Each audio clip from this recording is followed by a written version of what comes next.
ignored, intentional, inexcusable. Three words that best describe the actions of Blitz News Network on September 24, 2006. They ignored crucial evidence.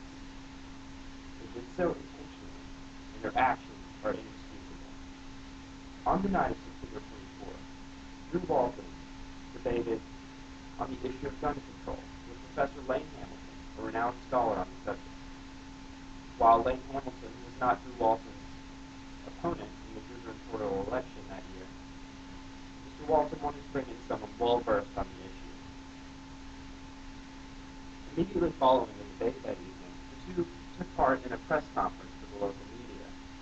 One of the station's presidents was Blitz News Network, represented by Reagan Thomas. After the press conference that evening, events in the parking lot would take an ironic, very tragic twist. As the two were leaving the Civic Center, Lane Hamilton, infuriated at his apparent loss in the debate that evening, rushed after Drew Walton. Drew Walton, fearing for his personal safety, drew his firearm from his nearby vehicle, an item that he normally keeps on his person for self-protection. Luckily, as Lane Hamilton approached Drew Walton, the situation seemed to diffuse very quickly. And Drew Walton set down his gun on the hood of his car. Lane Hamilton's demeanor began to transition from anger gradually to depression, and he began to tell Drew Walton about how he had lost his wife and his children, and now his reputation as a result of this debate. In an effort to console the obviously dejected man, Drew Walton set his hand on Lane Hamilton's shoulder and told him that everything wasn't lost. However, then Lane Hamilton did something that no one could have suspected. He grabbed Drew Walton's gun, fired a shot into the distance, and then fired a second shot into his own temple. Drew Walton, Lane Hamilton, committed suicide on the night of September 24, 2006. Due to the sheer amount of media personnel already present on the scene, reporters flooded onto the scene of Lane Hamilton's death. Police eventually got control of the location, and amidst the detectives and police officers and reporters, Drew Walton held a second conference, this time to clarify what he had seen that evening. Subsequently, most news stations aired the report that Lane Hamilton had committed suicide. However, one network, Blitz News Network, aired a very different broadcast. They told 7 million viewers that Drew Walton had killed Lane Hamilton. How did CNN come to such a vastly different conclusion than its peer networks?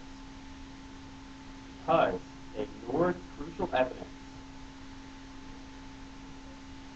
testimony by eyewitnesses. And I hope that at the end of today's trial, my co-counsel C.J. Lewis comes before you, you will find Blitz News Network's actions to have been inexcusable. Today we will be calling Mr. Walton, who I hope will clarify the night of September 24th and the events that transpired.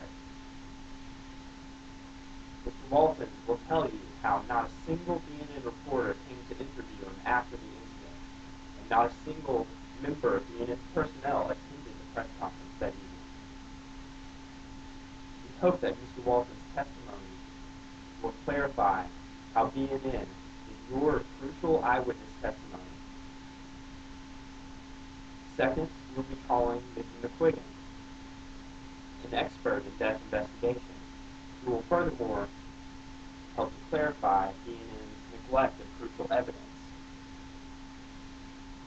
While Ms. McQuiggan had an encounter with Reagan Thomas once that evening, she will tell you how Reagan Thomas never came back to follow up on her investigation and to find out what Ms. McQuiggan's conclusions on the event had been that evening. Thirdly, we'll be calling Jan Patel, an eyewitness to the event, who claimed first-hand knowledge that directly contradicted Reagan Thomas's conclusion. You will also find out that Reagan Thomas failed to ask Jan Patel any questions and totally disregarded her testimony.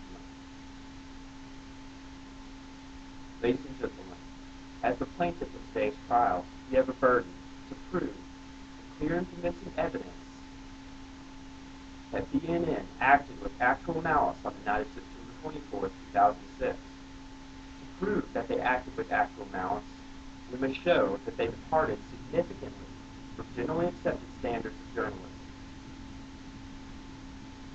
We hope that at the end of today's trial, you will find it obvious, due to the evidence, that BNN ignored, acted intentionally, and that their actions were inexcusable. We ask you to hold them liable for their actions. Thank you. Amen, brother preacher.